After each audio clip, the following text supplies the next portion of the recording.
Hi అండి. Welcome back to our channel taste of Konaseema. నేను మీ పద్మావతి. ఎలా ఉన్నారండి? అంతా బాగున్నారా? నేను కూడా చాలా బాగున్నా. మీ అందరూ కూడా బాగుండాలని మనస్ఫూర్తిగా కోరుకుంటున్నాను. ఈరోజు వీడియోలో మన శారీస్‌కి మ్యాచింగ్ అయ్యే రబ్బర్ బ్యాండ్లు ఎలా తయారు చేసుకోవాలనేది నేను చూపిస్తున్నానండి. ఆ శారీ క్లాత్ వేస్ట్ అవ్వకుండా మనం ఒక రబ్బర్ బ్యాండ్ అనేది స్టిచ్ చేసుకున్నాం అనుకోండి, మ్యాచింగ్ ఉంటుంది. మనం కుట్టుకున్నామనే సాటిస్ఫాక్షన్ ఉంటుంది కదా. ఇప్పుడు ఈ రబ్బర్ బ్యాండ్లు ఎలా తయారు చేయాలో చూద్దామా? ఈ శారీలో క్లాత్ ఇది నేను శారీ ఫాల్ స్టిచ్చింగ్కి వస్తుంది కదండి. అలాంటప్పుడు శారీలో క్లాత్ కానీ వాళ్ళ బ్లౌజ్లో క్లాత్ కానీ ఏదైనా మిగిలినప్పుడు నేను వాళ్ళకి ఒక రబ్బర్ బ్యాండ్ అనేది కుట్టిస్తూ ఉంటాను. అలా మనం మ్యాచింగ్ ఎలా కుట్టుకోవాలనేది నేను ఈరోజు మీకు చూపిస్తాను. వెడల్పు వచ్చి 2.5 ఇంచులు వెడల్పు తీసుకోవాలి. అలాగే పొడవు మన ఇష్టం అండి. 25 తర్వాత ఇంకా మనకి ఎక్కువ పెద్ద రబ్బర్ బ్యాండ్ కావాలంటే ఎక్కువ తీసుకోవచ్చు. మినిమమ్ 23, 24, 25 అలా పెట్టుకోవచ్చు. మనం 20 ఇంచులు తక్కువ కాకుండా క్లాత్ అనేది తీసుకోవాలి. నేను ఇప్పుడు 25 ఇంచెస్ తీసుకుంటున్నాను. తర్వాత ఇలా 25 ఇంచెస్కి ఇక్కడికి నేను మార్క్ చేస్తున్నాను. అలాగే వెడల్పు వచ్చి 2.5 తీసుకుంటే మనకి చక్కగా మరీ పెద్దది కాకుండా చిన్నది కాకుండా చక్కగా వస్తుంది. ఈ విధంగా 2.5కి మార్క్ చేసేసుకోవాలి. సేమ్ అదే 2.5 అక్కడక్కడ మార్క్ చేసుకుని మనం కరెక్ట్గా రావడానికి అక్కడక్కడ ఇలా మార్క్ చేసుకుని ఆ విధంగా కట్ చేసుకోవాలి.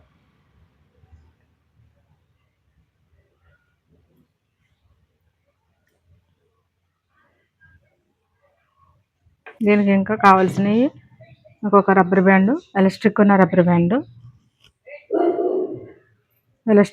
ఇలాంటి రబ్బర్ బ్యాండ్ ఒకటి, అలాగే ఇది మనం ఇదొక క్లిప్ కానీ నీడిల్ కానీ ఏదైనా మనం ఈ క్లాత్ అనేది తిరగేసుకోవడానికి ఇలా ఇంతేనండి దీనికి కావాల్సింది.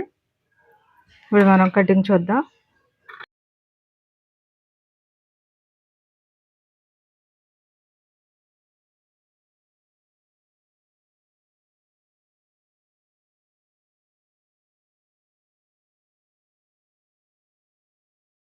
కట్ చేసుకున్న దీన్ని ఎలా స్టిచ్ చేయాలో చూద్దాం. ఇదిగో 2.5 కరెక్ట్గా 2.5 పొడవు వచ్చి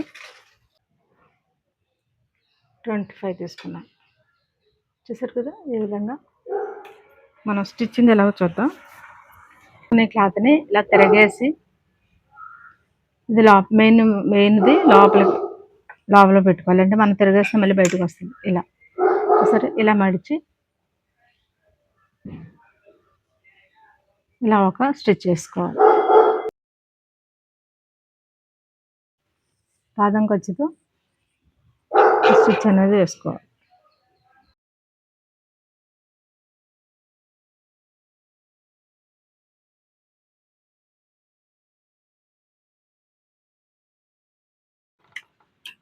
స్టిచ్ అనేది వేసేసుకున్న తర్వాత దీన్ని మనం తిరగేసుకోవాలన్నమాట.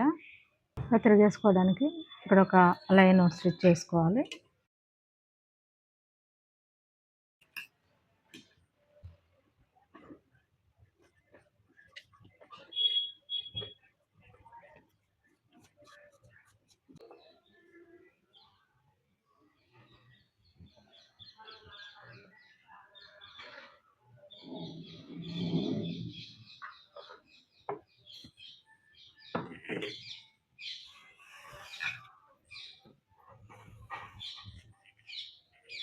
ఇలా తిప్పేసుకున్న తర్వాత ఇలా కట్ చేసుకోవాలి. ఇలా ఈ పక్కన కూడా ఓపెన్ ఉండాలి. ఇప్పుడు రబ్బర్ బ్యాండ్ని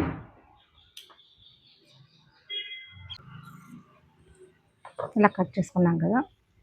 ఇలా కట్ చేసుకున్న దీన్ని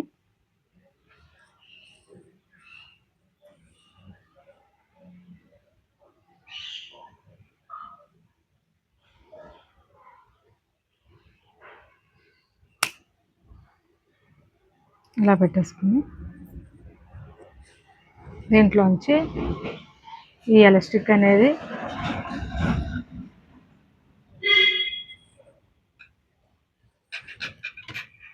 ఇలా ఇది మనకు కదలకుండా ఇలా పెట్టేసుకుని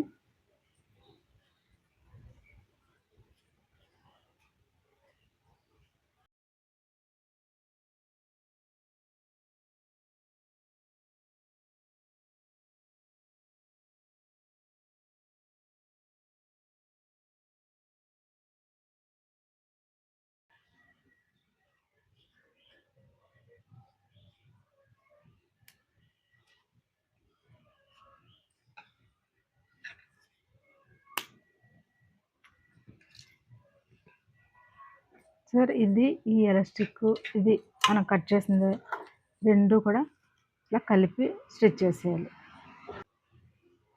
చూసారు కదా ఈ విధంగా ఇలా ఒక స్టిచ్ చేసేయాలి. ఓన్లీ ఎలాస్టిక్ మాత్రమే స్టిచ్ చేసుకోవాలి.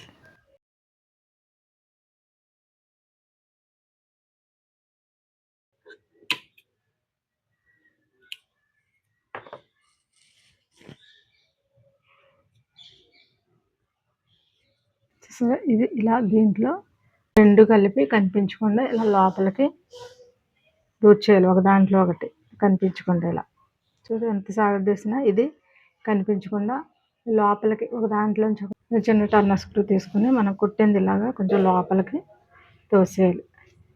ఇలా తోసేయడం వల్ల మనకు కుట్టినట్టు అసలు తెలియదు. సార్ కదా ఇలా ఈ విధంగా చూడండి ఎంత నీట్గా ఉంది. చూసారు మనం కుట్టినట్టే, ఎక్కడ కుట్టామో కూడా తెలియదు మనకి. చూసారు కదా ఈ విధంగా దూర్పాం కదా లోపలికి. ఇక్కడ మనం ఒక స్టిచ్ అనేది వేసేసుకుంటే చాలా స్ట్రాంగ్గా ఉంటుంది.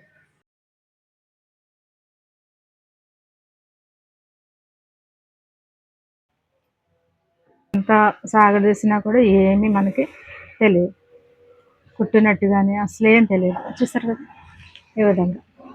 మీకు రబ్బర్ బ్యాండ్లు కానీ బ్యాంగిల్స్ కానీ తయారు చేసి సేల్ చేసే ఇంట్రెస్ట్ ఉంటే మంచి మంచి క్లాత్లు తీసుకుని ఈ రబ్బర్ బ్యాండ్లు అనేది స్టిచ్ చేసి సేల్ చేస్తే చాలా బాగుంటుందండి. మీ శారీ మీదకి మ్యాచింగ్ రబ్బర్ బ్యాండ్లు అనేది ఇలా తయారు చేసుకోవచ్చు. ఓకేనండి, నేనైతే శారీ మీదకి నేను మ్యాచింగ్ రబ్బర్ బ్యాండ్ అనేది తయారు చేసి ఇస్తూ ఉంటాను. వాళ్ళు చాలా హ్యాపీ ఫీల్ అవుతారండి. మ్యాచింగ్ రబ్బర్ బ్యాండ్ పెట్టుకోవటం అంటే అందరికి ఇష్టమే కదా, అందులోకి శారీ మీదే పెట్టుకోవటం అంటే ఇంకా మనకి బాగా అనిపిస్తుంది. చూస్తారు కదండి ఏ విధంగా, ఈ సైజు ఆ సైజు అనేవి లేదు, మన ఇష్టం. ఇలా చూస్తారు కదండి. మీకు వీడియో నచ్చిందని అనుకుంటున్నాను. నచ్చితే లైక్ చేయండి, కమెంట్ చేయండి.